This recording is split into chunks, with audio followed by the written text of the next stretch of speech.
et au Royaume-Uni.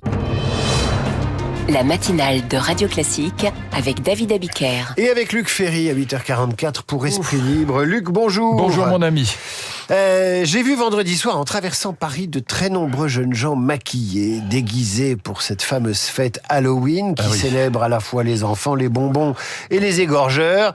Ça n'existait pas quand nous avions 20 ans. Non, pas du tout, non. Est-ce que c'est un nouveau signe de la déchristianisation ? Parce que il y a une joyeuse confusion, qui doit consterner plus d'un et d'une, en ce moment, entre la fête d'Halloween, la fête des morts, la Toussaint.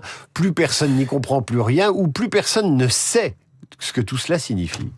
Alors Halloween, c'est simplement le signe de l'influence des États-Unis. C'est une fête profane qui exaspère l'Église, qui exaspère les catholiques, les vrais, ceux qui savent encore ce que c'est que leur religion.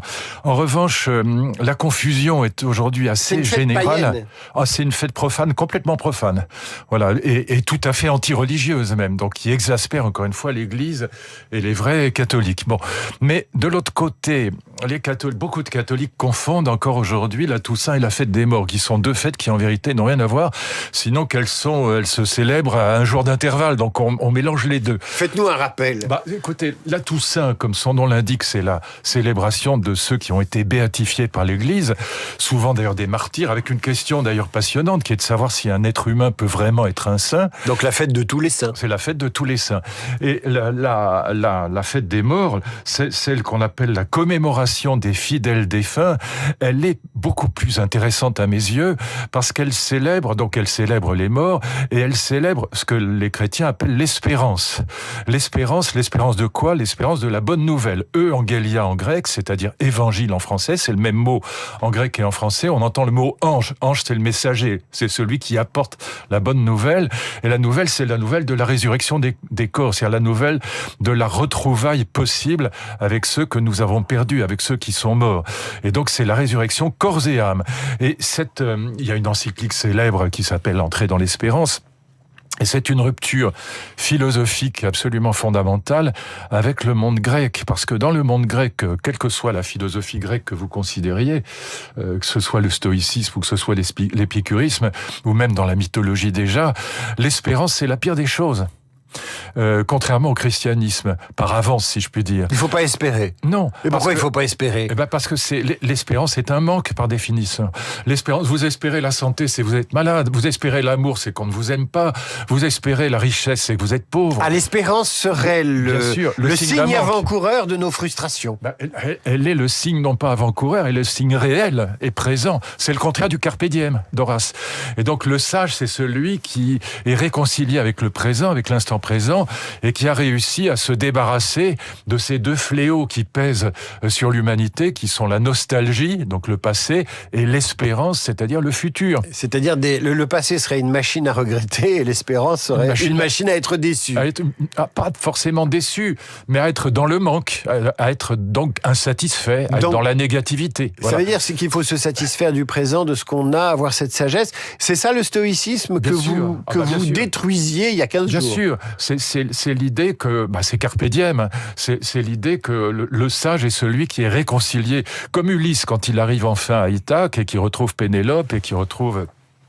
Il y a un passage dans Homère, il y a une phrase qui est absolument géniale. Les dieux suspendirent le temps. Quand Ulysse et Pénélope se retrouvent dans le lit, enfin, après s'être débarrassés des prétendants, les dieux suspendirent le temps. Ça veut dire qu'enfin, Ulysse n'est plus dans la nostalgie d'Ithaque, il n'est plus dans l'espérance d'Ithaque, il est dans l'amour d'Ithaque. C'est ça la sagesse. Zorba le Grec dit la même chose dans ce fameux film. Ça veut dire que le temps s'est arrêté, ou autant suspend ton vol, ça vient de cette fameuse nuit de retrouvailles entre Pénélope et Ulysse. Exactement, et c'est ce que Nietzsche appelle un grain d'éternité. Voilà, c'est un grain d'éternité, c'est quand le sage arrive à se réconcilier avec l'instant présent, et à se débarrasser de la nostalgie du passé et de l'espérance d'un futur meilleur. C'est très difficile. C'est très difficile, et c'est pas forcément toujours souhaitable, mais en tout cas, c'est une rupture philosophique avec cette fête des morts qui est la fête de l'espérance et qui est, avec Noël et avec Pâques, la fête la plus importante sur le plan théologique. Et elle n'a rien à voir avec la Toussaint. Est-ce que je vois tous mes amis catholiques, ou quasiment tous, confondent les les deux. Vraiment. Bah oui, parce qu'il y a un jour d'intervalle. Voilà, il y a simplement un jour d'intervalle. Alors ça, c'est le signe de la déchristianisation ou d'un manque de culture ou de catéchisme. Oui, on oublie la théologie, oui.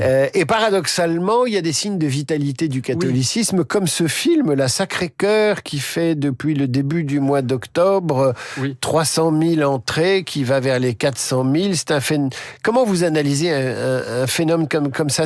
C'est un docu-fiction. C'est très intéressant. Nous avions parlé il y a quelque temps, vous vous en souvenez, de ces baptêmes, de ces jeunes qui se baptisent par milliers aujourd'hui, et donc un phénomène qui d'ailleurs est corroboré par le succès extraordinaire de ce film, Sacré-Cœur. Donc il faut savoir ce que c'est que le Sacré-Cœur. C'est l'idée que le Christ a donné son cœur pour sauver les humains. C'est le sacrifice du Christ.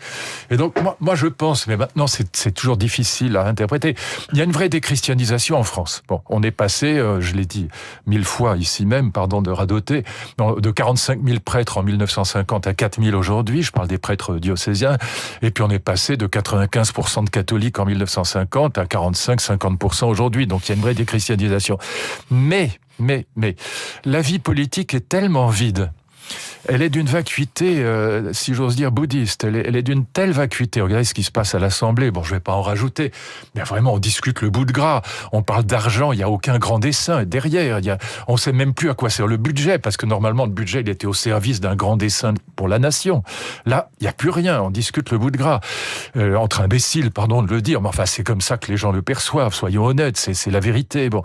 Et donc, quand la politique est totalement vide, qu'il n'y a aucun grand dessein politique aujourd'hui en France, ni en Europe. Il reste la consommation. Il reste la consommation. Ce qui n'est pas satisfaisant. Mai 68 a gagné, sous les pavés la plage, jouir sans entrave, voilà.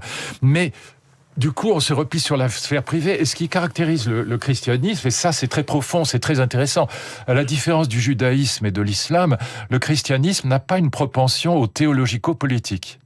Il s'en fout. C'est une religion, rendre à César ce qui est à César et à Dieu ce qui est à Dieu. C'est une religion complètement de l'intériorité. Donc elle va, si vous voulez, avec c'est pas forcément un repli, mais c'est retrouvailles avec la vie privée. Ça n'empêche pas certains lobbies catholiques de temps en temps de se mêler des affaires de la cité. L'Église a toujours voulu, évidemment, le théologico-politique. Mais ça, c'est l'Église. Elle a aussi fait l'Inquisition. C'est pas vraiment le message du Christ. Hein. Jésus aurait été scandalisé par l'Église du Moyen-Âge, à bien des égards. Bon. Donc laissons l'Église de côté. Pensons à l'évangile de Jean. L'évangile de Jean, il rend à César ce qui est à César, à Dieu ce qui est à Dieu. Il n'a aucune vocation au théologico-politique. C'est une religion qui est complètement de l'intériorité. Voilà, elle renvoie toujours au forum intérieur, comme dans l'épisode magnifique de la femme adultère. On renvoie toujours au forum intérieur. Et du coup, dans ce repli sur la vie privée, ou dans ces retrouvailles avec la vie privée, avec la famille, la religion chrétienne peut trouver la place d'une donation de sens extraordinaire. C'est ça pour les jeunes. Au fond, déjà quand Jean-Paul II était venu à Paris, souvenez-vous, sur la place là aux Invalides, il y avait déjà un monde dingue de jeunes qui retrouvaient une espérance justement tout à fait anti-grecque. C'était déjà il y a quelques années. C'était déjà il y a longtemps, mais c'est à ce moment-là que ça commence vraiment on retrouve chez les jeunes en particulier cette idée que puisque la politique n'a pas de sens, au fond la famille c'est formidable, on reste à la maison jusqu'à 25 ans chez papa et maman, mais après tout il faut quand même trouver un sens plus profond que l'amour dans la famille, et la religion chrétienne elle est très adaptée à ça. Moi c'est comme ça que je vois les choses. Plus la politique est vide, plus la religion chrétienne peut en profiter d'une certaine manière. Ce sera votre conclusion, mon cher Luc. Déjà. On va se séparer. Trop rapide. Mais non, mais je vais pas lancer un deuxième thème, ça va frustrer tout le monde. Donc, non, parce que j'avais lu votre chronique dans le Figaro la semaine dernière et je la recommande à nos auditeurs. C'est une chronique sur l'égoïsme. Les gens qui veulent pas d'enfants, les gens qui veulent pas les élever. Enfin, voilà. Ils veulent pas se sacrifier pour les autres est une très mauvaise idée. C'est une paresse de l'amour, en fait. C'était une paresse de l'amour. Ce qui est beau dans l'amour, quel qu'il soit chrétien ou pas, ce qui est beau, c'est la transcendance de l'altérité. C'est le fait que l'autre est sacré. Et là, ce narcissisme qui est plaidé par la psychologie positive est quand même un désastre absolu sur le plan moral et spirituel. Je vous renvoie sur Internet à la dernière chronique dans le Figaro de Luc Ferry. Merci à vous, mon ami. Je vais me séparer de lui avec la musique du ballet Sylvia de Léo Delibes pour saluer le nouveau concours du ballet de l'Opéra de Paris qui se tient aujourd'hui et demain dans la salle du